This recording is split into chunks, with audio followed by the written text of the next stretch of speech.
And how long are you here for? It's probably about 9 nights in the No, park. then you've done Yeah. well. All that Eurekaris, or where? I'm here in the Kalahari. No, carry on, joking. I had one night. Yeah. And then I managed to get... Now keep going. I managed to get a second night a week ago from a cancellation. Fantastic. No, Here in the Eurekaris Kalahari, is the we're best. about to have breakfast. I'm going to put this up and I'm going to interview one of the legends of the Kalahari, the biggest character in the Kalahari. Now this man knows everyone in the Kalahari. He knows every site. Do you know what his name is? He's the Kalahari Ferrari Red Man. What's his name? Steve Radley. Unbelievable. Red Radley. Unbelievable. It's such a build-up. Eh? Yeah, there we go, Steve. All right, so 4 years ago I met Steve, and from then on we've been mates. Well, he's not going to be my mate, but yeah, we've always come to the Kalahari together. I'm also his lawyer. He's my lawyer for an incident that happened last year. Yeah, for another day. Yes, you don't want to hear about that. Are you Caroline? Carolyn, yes. Carolyn. Yes. So Carolyn wants to be off camera, but anyway. But part of the So conversation. she just wants to hear what Steve's all about. Right, Steve, tell us, how long have you been coming to the Kalahari and what drives you to this place? It's over 40 years that I've been coming to the Kalahari, so I've seen legends come and go. Yes? When I first started coming, I used to come with a good mate of mine called Nigel Dennis. Nigel Dennis? Nigel The Dennis, photographer? the photographer, and his wife Wendy. And Have you heard of Nigel? No. No, he's a famous photographer. Yeah, And then there used to be a guy called Elliot Lyons, which was a Joburg-based guy, and these were all pro photographers. And then I used to see Barry Wilkins and Jill Sneesby. Okay, you carry on, Steve. I'm going to get the cutlery And because you then forgot it. there used to be a young up-and-coming photographer called Adrian Bailey. And he just started out, and he had a Nissan Bakkie. And A Nissan Bakkie, but those little baby Nissan Bakkies. baby, and he used to get stuck every day, and we'd have to tow him out. Eh? Yes. And the one day we left early, Nigel always had a permit because Nigel was doing a book on the Kalahari, and if you ever get a chance to buy his book, it's superb. Which book did he... It's the Kalahari Thirstlands of South Africa. Okay. And he spent a year with us. Obviously I couldn't stay for a year, but Nigel spent a full year. And every morning Nigel used to have a special permit to leave 30 minutes early and to get back to camp 30 minutes late in the afternoon. We didn't have such luck. He organised that because he paid his way, and he used to know Elias Lariche. Elias Lariche was the previous parks manager. And off we go. And Nigel goes out early one morning and he heads off to Kusant. And I go out with Adrian Bailey in the Nissan. Yeah. And this was still when we were shooting with Fuji Velvia 50. Yep. You know, this is when days. photography was, and you used to have to put it in your fridge to keep the film cool, eh? And off we go. And for about the first 5 days, there was an old lioness, and she was lying next to Bedinkt waterhole. And this lioness, she was emaciated. She had half a canine tooth left. That's all she had in her head. And every day we'd pop in and say good morning to her, and she'd made it through the night. And I said to Adrian, I'm going to go off now and go up north, and I think Nigel's up there. And Adrian, for some strange reason, said, no, I think I'll stay here for 10, 15 minutes. And he did. And off we go. And I go up and I see Nigel. As I turn into Kusant waterhole, there's Nigel there with a leopard. And the leopard is like 5 meters away from him, but in magnificent daylight, just that glorious golden sun. And he got the cover photo. I'll get it. He got the cover photo for his book that morning. Just with a leopard in the golden sun. With a leopard in the golden sun. All right, if you buy awesome. his book, it's on the front cover. Okay. I'll try and find it and put it on and for you guys. as I got in, you know, it's typical Steve's look It's then. rolling, yes. Then the leopard was walking away. But I got a decent couple of shots, but not like Nigel. So I said to him, I'm going to go up a bit further. And in the old days, there used to be a waterhole when you went off the road at Palenswa. And I think it was called Groot Brak. Yep. When I got there, there were 8 spotted hyenas swimming. And it was quite a deep tank. And there were 8 of them, but they were enjoying this thing. They were having great fun. So I spent about 40 minutes with these, and then I started to come back down south. And when I got down south, Nigel had gone, and when I got to Bedingt, Adrian Bailey held up a roll of film. Velvia. A Velvia. Yes. He said, Steve, I've just had the most amazing experience. I said, no, what is the story? He said, the female lion played dead and a spotted hyena pup. Yes. But a young one came down to have a drink. And as the pup was having a drink, this lion shot up and she drowned the lion. Drowned the cub in the water trough. And he got the most amazing photos of this thing. And I said to him when I got there, hey, where's the carcass? He said to me, she ate everything, including the fur. Because that's all she could do. She was obviously hungry, hey, with that. And then here's the kicker. Yes. When I'd left there then, I went down to Kgalagadi, and there's a scrape there, the dam. And I got ostriches swimming in the dam, you know, which was also, nobody... You're talking about one day? In one day. Okay, yeah. And then I sent these off to 50/50 to the Felt Focus program. Do you remember that program? There was an old professor, Professor Pinar. I don't know, is it still going, Steve? And I got the runner-up of the shot of the year, but guess who won? Adrian Bailey won with this drowning of the lioness. Oh no! So he got one. And he won a Land Rover. He won the Land Rover, and I got something like a £2,500 and a book. He beat you. You know what, Steve? He beat you by an hour. He beat me by an hour. Yeah, he beat me by an hour before you took And we've never stopped being mates, and I mail him every now and again. And he said to me, Steve, I'm going to send you the original slides, and I've got them still. Yes. Of the sequence that he got. You must check the photos that he got of the drowning of this thing. And that's just a lovely story. No, it's sad. It's sad. Okay, all right, so very you nearly got that. You nearly won that. You nearly had a Land Rover, but now you drive a red Bucky. Okay, Steve, why this red Bucky? I know you've got Porsches, you've got Vespas, you've got like 8 motorbikes, you've got 20 cars. Why this Bucky? This Bucky is part of the Kalahari. It is actually it's a legend of the Kalahari, this Bucky. Yes, everyone knows you in this Bucky. No, it's famous. I bought it brand new in 2001, and I wanted a white one. Yeah. And when I placed the order, they couldn't get me a white one. So the next thing, a guy phoned me and said, listen, I've got a red one. Because who the hell chooses, unless you're a fireman, you know, unless you're in the fire brigade, who the hell buys a red Bucky? So anyway, they said to me, Steve, you can wait 3 months. It was after one of these Toyota strikes. Or you can have the red one. I said, done, I'll take the red one. And that's how I ended up with the red Ferrari. Right. Okay. It's got very special characteristics, and I don't know how it works with animals. I think it repels them. It either repels them or it attracts them. All the leopards. Yeah, it does. It attracts all the leopards. Yeah, so this man's also a leopard whisperer.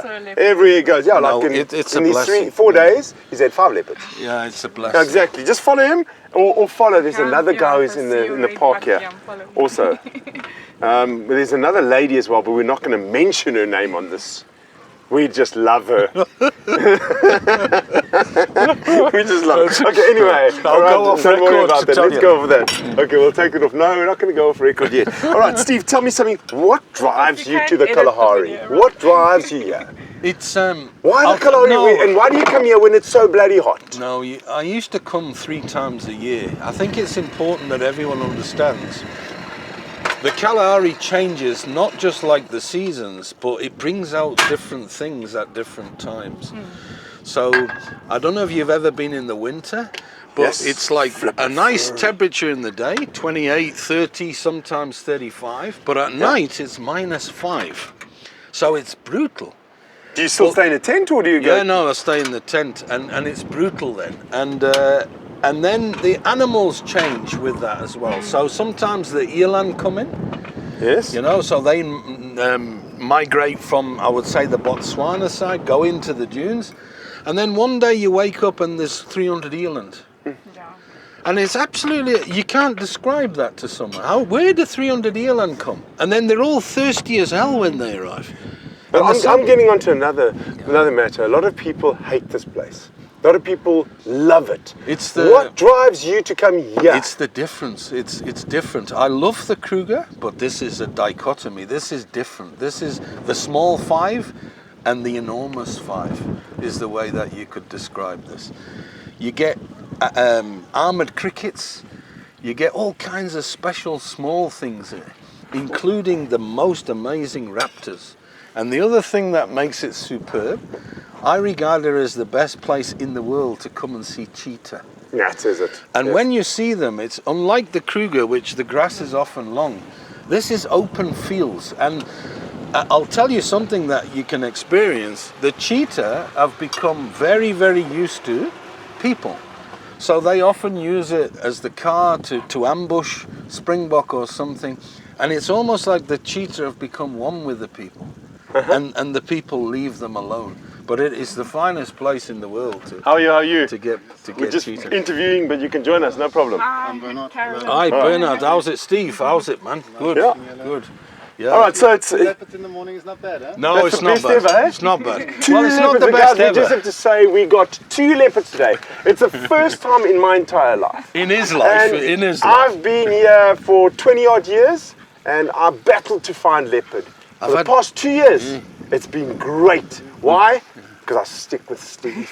And So that's it. we've had 3 cat tricks in 3 days. Yes, the cat tricks I as well. mean, 3 cat tricks: lion, Tricks, cheetah, left cheetah and leopard. Okay. 3 in 3 days. It's like Yes. you run naked through the I street. had that in my first 24 hours here too. Really? Did you? Tricks, yeah. Yeah.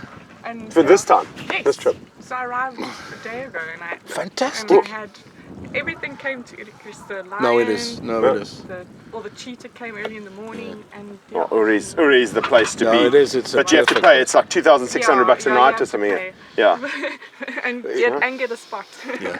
And it's, Tell me- it's tell me- only Jimny riders that can stay there. Exactly. No joking. Steve, tell me something. Your best sighting apart from that ostrich. I think no, that ostrich won't be your best. But what are your best sighting? What's your I've best? had wonderful, and I've got, I must tell you, I've got a catalogue of slides that skriks for nux over the years. Yeah. But we've had wonderful stuff. I used to come with a guy called Kalahari Pete Hymans, and they called him Kalahari Pete, and he has a best mate called Jan Haman. And he was the photographer for Beeld newspaper in Joburg. yeah. And then there was a famous ophthalmologist that used to come with them as well. What's the name? I'll tell you what his name is in a minute. And when Pete and I got there, we discovered a lioness that gave birth to a cub. Well, she gave Steve, birth. where are your eggs? Just hold on. Have you got or you got? Oh, No, they're there. Oh, yeah. Okay, yeah. And she gave birth. She gave birth. This female north of Nossob. She gave birth to 4 cubs, and it was actually a unique experience. The 4 cubs Scrambled or fried? fried. Oh no! Then you're gonna make it Scrambled. Okay. Do you want me to fry that? Yeah, you for can do There that. you go. It'll be amazing. There you go. That's. I Have you mean, got we've roped it in. But I need to find my pot lid because that's what works. Okay, all right. no. I've got it. Have I got a lid? No. All right. And Okay. and she gave birth to these 4 cubs, and one of the cubs had a notch in her ear. Yeah. And her name was Pete. Named the cub Osis. Pete named the. Wow. It's just, yeah. Oops, Right, Anyway. and Osis grew up, and then she had cubs, and they named them Pete, Friek, who was the second ophthalmologist, and Jan, and the 3 cubs were called. And every year that we used to come, it was almost like a magnet. She used to come out and bring the cubs. The cup is tea. And so he watched the cubs. We all watched the cubs get born. And then the next year we'd come and the cubs were 1 year old, 2 years old. And he stayed with her for 10 years. And it was almost like a magnetic attraction. Yeah? That Osis would come out and see Pete. And then I'll tell you another lovely But story. what is it? What's so funny about Pete? What is the story No, about look, Pete? sadly, he was a legend. He was one of the first friends of the Kalahari. Okay. Pete Hymans. And he was a- photographer at all? Brilliant. Was he good? He had the best Minolta 600 f4 lens, Yes. the first in South Africa, and he was just a legend. But there were certain things that he used to do. He used to smoke a pipe, Yeah. And I never used to like a pipe tobacco or anything, but if you wake up at 3 a.m. in the morning and you wake up to the smell of a pipe, it was fantastic. And he would sit and wait. And then he used to be first at the gate. Yes. And if you wanted to piss him off, and Heidi and I used to do that, Yeah.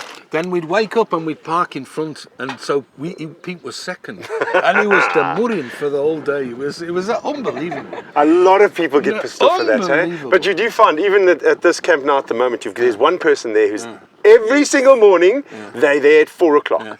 And the gates only open at 5. And here's another, you won't believe this. So we leave and we're at Sitsas. When Right? they started, you know how to start I've got it, go. And Pete used to have a Land Rover Defender. Yes? And the next thing, a honey badger comes out with 3 pups. Have you got a plate? Right. as well? I do, I'll find one, but I don't actually need anything. You don't Sure. need. No. Okay, you're I'm making just for us. helping you, yeah. Okay, cool. So she comes out with 3 She won't pups. fry She comes eggs. out with 3 pups, and Pete is trying to get the photos, and they're chewing the wheels of the Land Rover. Oh no! And I'm taking the photos of Pete Land Rover. As you would. As you would. And then Pete was so upset because he never got a single photo of these badgers. And then the badger was off with the 3 pups. Oh man! Unbelievable. Yeah. And your famous photograph? Oh, I don't Is know it that this. one, the ostrich one that you won an award for? And Well, that's, that no, was- but see, you've come up no, with so I've had many. all- no, Okay, give us some moments that's really been amazing. In the Kruger or in the Kalahari? Yeah, it has to be In the Kalahari. Kalahari. We're No. here in the Kalahari. The one day, Pete and I got a puff adder in the road. Yes. A massive puff adder. Yes, I heard that story. And the next thing, a Cape Cobra comes along onto the road, and the Cape Cobra whacks the puff adder. The puff adder puts up a hell of a fight, but the Cape Cobra bites the puff adder. And now the puff adder is within 3 minutes. It's like immobile. Yeah. And the first thing, and nobody'd ever seen this before. Yes? The Cape Cobra eats the puff adder, but this puff adder is about yay long, Swallows the whole thing. yay diameter, Yes. and a head like this. And the Cape Cobra ate the whole Sure. snake. And I think it's been 20 years since anyone else has seen one. And we thought, well, there was a game researcher at Nossop, and his name was Tim Knight, and he was the zoologist. And he said, no, can we see the pictures, because we've never heard of this. This is many moons ago. Now, it's becoming more known that a Cape Cobra Yeah, I will heard whack someone and else eat, has seen it and as well eat, now. But yeah, having seen the first is great. And then the other ones we got was porcupine with young lions. Ah, Yeah, that was also beautiful. In the middle of the morning, which is unusual, because porcupine's nocturnal. You have to go some to get them. And so that's. But I've got thousands of photos of memories of it, and brilliant birds. now there's no elephant, there's no buffalo. Yeah. So the draw card here is predators. Not That's really. why you No, have no, you no. coined the phrase cat trick. Yeah. Is that you? It was actually me and Martin that caused a cat trick. Ah. And that's how that one came along. Well, there's a guy Over the- called Martin Bucksuck. Yeah. What is it? I don't know. I can't. Bucksuck. Yeah, I think it's Bucksuck. Bucksuck, Yeah. yeah. Okay, so But, you and him coined that phrase. But that's where a cat trick came. And we used to say, well, we've got a cat trick today. But it's unusual to get 3 cat tricks in a row. Yeah, This we've is had what that. we've had, 3 in a cat row. tricks in a row. And that's something special. This year has been special. I mean, I even got to witness the little chick, an ostrich chick, being taken by a cheetah. How amazing was that? And then yesterday, the worst thing that could ever have happened. Don't you think so? So Steve and I were sitting at a waterhole in KK. Yeah. Right, so we're sitting there watching this lioness and 3 cubs. Beautiful. 3 weeks old. 3 weeks old, playing, enjoying themselves, playing with each other, pulling mom's tail. You must have got good shots of that, yes. Fantastic shots. Suckling and just playing with mom. Mom had such a ball of time. The next morning, we get there, there's only 1 left. All the lion cubs have been killed. By 2 young male lions. Not adult, 4 or 5 years Someone's telling me different this morning. They said that the adult killed that one. No. He wouldn't have, because that's his- she joined. Yeah. Yeah, she joined the pride No, after. it's not. I reckon it's those 2. I reckon It's it's those 2 Yeah, young men. 2 youngsters came in there, killed the 2 cubs, and then the massive adult came and they ran away. We never witnessed that. We didn't see it. Steve and I arrived in the scene when we just had the 2 sub-adults. And I didn't really want to see them dead. in No, all we fairness. don't. No, 'Cause that's 12 hours before, they were licking tails and they were feeding Yeah. off mum, No, I don't like that. What do you think, Caroline? What do you think about this? No, nature's very cruel. Yeah, but why? Why don't those lions go and take out the male lion if they want to breed, if they want to go and have young? Can't understand it. It's just, yeah. I was reading a book yesterday about a guy who became a game ranger, and he was when he was learning still and tracking in Shishlui. Yeah. And they came across some blood, and then they go through and they find this little kudu calf that's just been born, Yeah. and it's all fuzzy with his big eyes and looking at them. Like we call it kudus "Oh, with those big found eyes." someone for me, and then just there they see the mother's dead. She probably died through childbirth, and now this poor thing's It's left alone. without a mother, and they can't interfere. It's a bit They've like just me, gotta really. leave I've it, and got no. it was just I'm still like feeling really sad about it today. No, that's terrible. But but we feel okay. It's okay to go and kill a calf because it's food, and they're going to survive. But to go and kill the cubs, rather take the other male out Well, I guess and kill him. If it's not male lion, it could be leopard or chief. Anything's going to take an opportunity if it finds the cubs. You know, if they not Yes, with mom. for competition. I understand that. Hyena and- Yeah, no, got that one. Okay. Let's just see I if think they're good. So Well, they better be because you chased me off it. I just don't have a spatula. Okay. so- Oh dear, Steve, where's the spatula? No, So that's mine's straight at the into camp. Steve's plate. You And I could turn it don't upside think down. that I put enough butter now. No, relax. Go for it. That's, As it don't worry, comes. you just go with it. We No, never- that looks good. Ooh, this is going to be a disaster. No, don't worry. I think We I won't hold No, it you did against it. you. Ah, Don't worry. Okay, this we is going to be won't hold mine it against because we Sorry. can't give Steve this. You No, know? come on, He man. complains for everything. That's a lot. I just want to say something. You know what, Steve? Hey, is it not rolling? What's happening? The battery go off there. What happened? Okay. Oh, sorry. Should I You can put go. this? Yeah, put it in. Sorry. Yeah, we eat it. No, we're happy. Ah, Let's see where it I stopped. thought my pan would not stick, and it did stick. So that's a bit of a disaster. No, Oh, no, relax. she's still rolling. Is it? Yeah, she's still going. She's just